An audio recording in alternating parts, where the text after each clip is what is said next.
Howdy gamers, and today, we're going to be committing a war crime. Hold on one sec. Okay, so that was the mailman, and apparently committing war crimes is illegal in 50 states, but also my PS2 came in the mail today.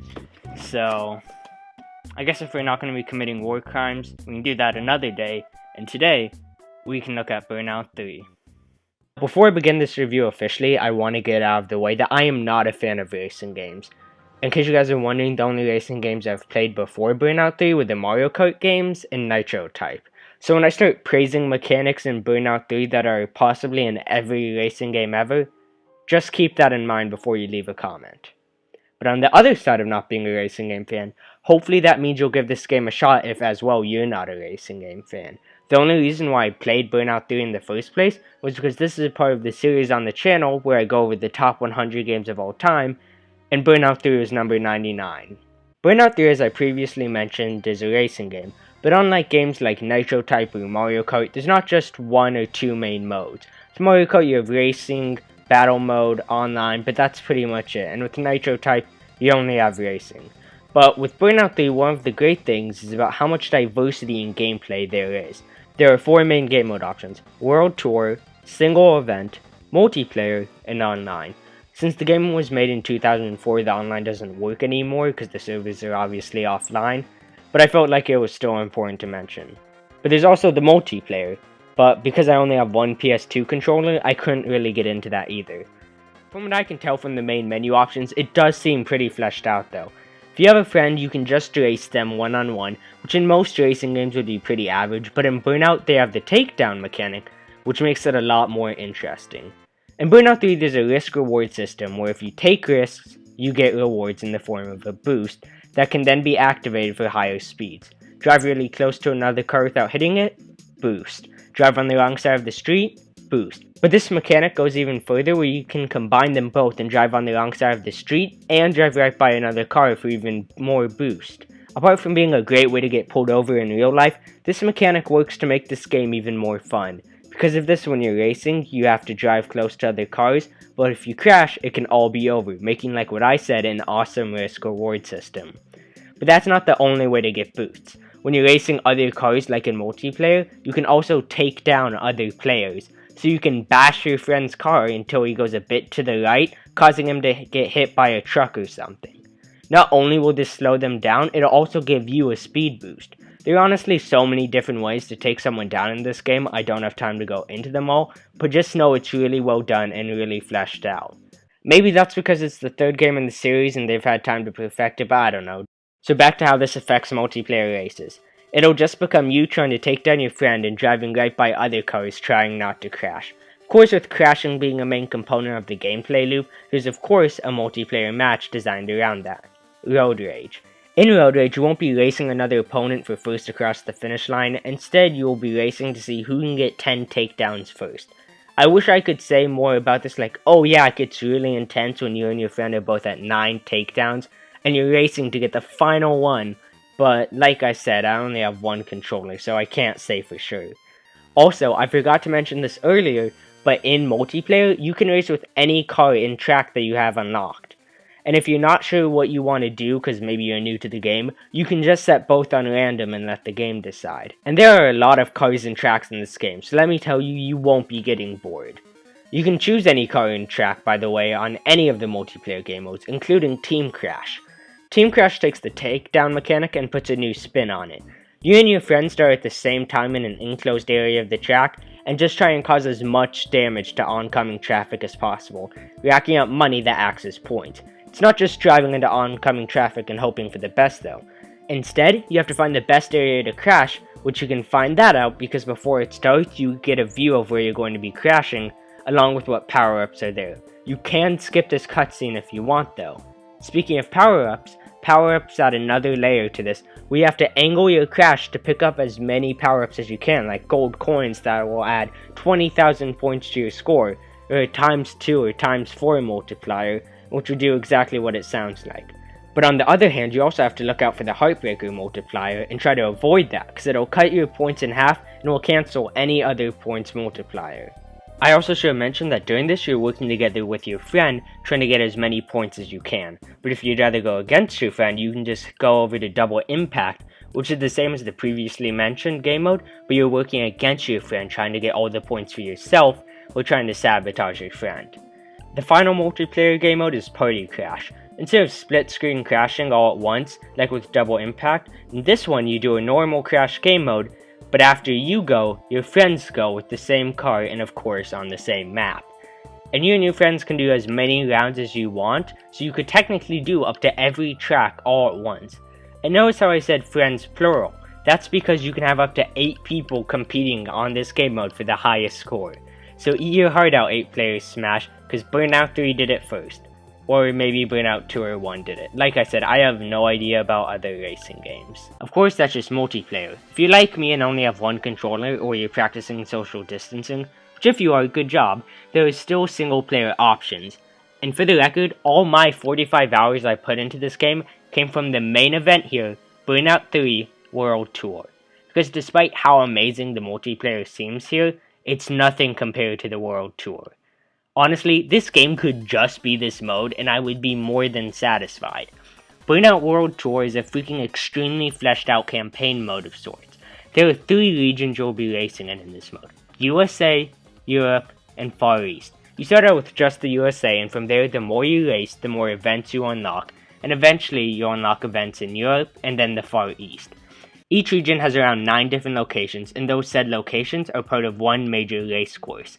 This is an image of the USA region, and all those different shapes are different locations on the map. Some locations are bigger than others, obviously. There is a bit of overlap between racetracks, but that's what makes this so good. The game has you start off in small races in a region, and by the end you'll be racing around almost the whole entire map. But because you started in smaller locations around the map, when it comes to big races, you already know the locations you're going to be racing through, allowing for nice skill progression. But I should probably talk about the locations themselves more in depth. Each location will have up to 10 different races, from just a normal race to elimination or a special event. Each one ends up being different though because of the different objectives and amount of laps you do. There's just the normal race, which like I mentioned earlier is a lot of fun because of the risk reward system with boosts. When you're racing against CPUs in the World Tour mode, you can take them down for boosts, but just like when you're racing and your friend, they can take you down too. But to keep things interesting in single player, when you crash or a CPU takes you down, you can press the right bumper on your controller for impact time, where everything slows down and you can slightly move your car by basically controlling where it skids/lands. This means you can get an aftertouch takedown, where you move your car in front of an opponent, which will not only slow them down, when impact time is over and your car is done crashing, you'll get a boost for the takedown. As I was saying though, apart from the normal race, there is also elimination, where there are 6 cars and 5 laps. Each lap the car in last place gets eliminated until it's just a one-on-one with you and whatever car remains. This honestly gets really intense and is so much fun. And just to clarify, the boost, takedown, and aftertouch system is still all of the single player content in this game. Just like with multiplayer, there is road rage, where just like in multiplayer, you try and get a certain amount of takedowns, except here, you have the aftertouch system to help out, and you have a time limit, and the amount of cars you have to take down vary from event to event. There's also the Grand Prix, where you will go through 3 or 4 races with 6 CPUs, and depending on where you place, is how many points you get. So technically, to get first overall, you don't have to get first every single time. Kinda like in Mario Kart. Also, you won't be racing in the same place over and over again for the Grand Prix. You'll change location and sometimes even region towards the end of the game. There's also the face-off, which has you doing a one-on-one race to unlock a new car. And the final type of actual race is the time trial, where you have to race against the clock, and is honestly just the hardest, because you can't slow down your opponents by taking them down. You have to maximize your boosting and making sure you don't crash. Of course I said actual race. If you look on a region map, there are the road sides and diamonds. Road signs are the races I just talked about, and the diamonds are the crash mode from the multiplayer. Instead, you'll be doing it solo, trying to reach a certain score. Also, this whole time I've been talking about getting first or reaching a certain time or amount of takedowns, but I never really said why. You need to do this in order to earn gold medals, which you need for progressing in the game. Think of it as unlocking stars in Mario 64 to unlock more levels. The more gold medals you have, the more races you unlock. Technically, you can't officially beat the game without getting all the gold medals, and I know it might seem like a bad thing, but honestly it works perfectly. If you aren't looking for a challenge, great. Do all the gold medals you want, and get silver and bronze for the rest. There is no problem with that. You'll still get a lot out of this game. And even though I am reviewing this game, I didn't have to get all the gold medals. But the thing is, the game is just so fun that I wanted to get all the gold medals I could. Even though some levels are really tough, especially some of the later time trials and Grand Prix, when I completed them, it just felt so good, kind of like beating a tough boss in Dark Souls. The game really makes you feel like you earned that gold medal. In playing the game, I didn't even know that getting them all is how you got the credits tool. I just wanted to, despite the fact that I don't even like the 100% games. Literally, the only 2 games I fully completed are Super Mario 3D World and Cuphead. And with Burnout, despite getting all the gold medals, I didn't even officially 100% it. Luckily, if you enjoy completing games, there is a percent of the game complete bar in the driver details section. In the driver's details, you can see your overall stats of the game, and you can see how many trophies, cars, signature takedowns, special events, and crash headlines you need to 100% the game. If you enjoy completing games, this game is perfect for you.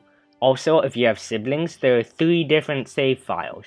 But even after all of that, there is still one final game mode to go through, and that's the single event, which is basically just free play. There are 4 options: race, time attack, road rage, and crash.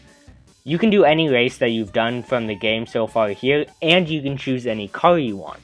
Previously, each World Tour race would have you race with either a specific car, or a car of your choice from a specific series of cars. This might seem bad, but all the different tracks are made with those series of cars in mind, so it ends up being not an issue at all. Even then, it's still nice to be able to have the choice in the single event mode. But while we're on the topic of cars, it's not like other racing games where the combination doesn't really matter that much, because here each car has its own weight, speed, and series listed, which gives your car a different feel to it with how much it drifts and such. Also, this game is kind enough to let you customize the color on most of the cars, letting it be unique to you. Now, I understand I've been talking for a very long time, but it would be criminal of me to do a review of Burnout 3 and not mention the soundtrack, because hot dang. Some games' soundtrack, like Undertale or Mario Galaxy, have beautifully composed soundtracks that are custom tailored for the game, and it works perfectly for them. But honestly, Burnout 3 doesn't even need that. It's a game where you're in a car, so of course it makes sense that there would be a radio station, and of course since it's a radio station, it plays actual licensed songs. Almost every song here is rock music from 2004, which you think would date the game, but honestly, it just adds to the charm with all the songs being from the era that the game was made in. I said almost though, because there are, I think, 2 EA throwback tracks, which are just classic 80s rock songs, which I personally love. And if you dislike a specific song, you can just skip it. Or you can turn off music entirely and plug in headphones and listen to your own music. Which honestly, this is a game where you can just zone out and listen to your own music, which I just love. Anyways, like I said earlier, the music comes from a radio, so naturally, there's a radio host, and his name is Striker. Pretty cool, I know. On the crash events, they usually give you a nice rundown of the area and will give you a helpful tip, and on every other race, he'll just say some quirky one-liner. Personally, I kinda just zoned them out. I mean, some of the things he said made me exhale extra hard out of my nose, but obviously there aren't unlimited voice lines, so the voice lines do repeat. But if that does annoy you, like I said, you can just mute them in the sound options. And I didn't do this with last review, because really, I don't have any problems with Undertale. But I do have a few minor nitpicks with this game that I just want to mention. First off, when you're in the middle of a race, there is no quit button, which is just annoying. You either have to finish the race, which can take a while, or you have to turn off the console entirely, which is just unnecessary. Also, sometimes the CPUs would crash into a truck or something, and the game just wouldn't care, which was frustrating because at times, it just seemed unfair. And the final problem I have is when a song comes on in the game, it will tell you the band, song name, and year that the song came out, which I love, but the problem is when it covers the boost meter in the bottom left. Because I mean, I can't see how much boost I have left, and there's so many other spots on the screen where they could have put this information. But this is a good game. On the other hand, there are so many good things I didn't really get to mention. First off, the opening intro for this game is so amazing, and the opening song, Lazy Generation, is so good, I didn't even realize it was made specifically for this game. And the intro cinematic goes perfectly with it. Also, unlike Mario Kart, you don't have to hold down a button to speed up. You just have to push the right analog stick forward, which is so nice after long hours of play.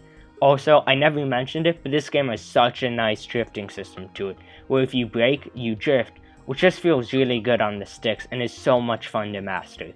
Also, whenever you hover over a race on the world map type thing, it'll tell you how many gold medals you have left to clear, which means you don't have to click on it and review all the ones. It just tells you straight up, which saves a lot of time. And speaking of gold medals, the final thing I want to say before I wrap things up is how I appreciate how if you get a gold on a crash event, you'll unlock a crash event, which is kind of a small thing, but I appreciate it and adds a nice flow to the gameplay.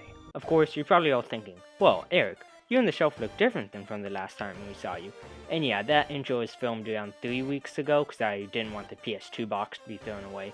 But you're probably also wondering, hey Eric, what'd you think of that game? And that is a fair question, because after all, this is a review of the game.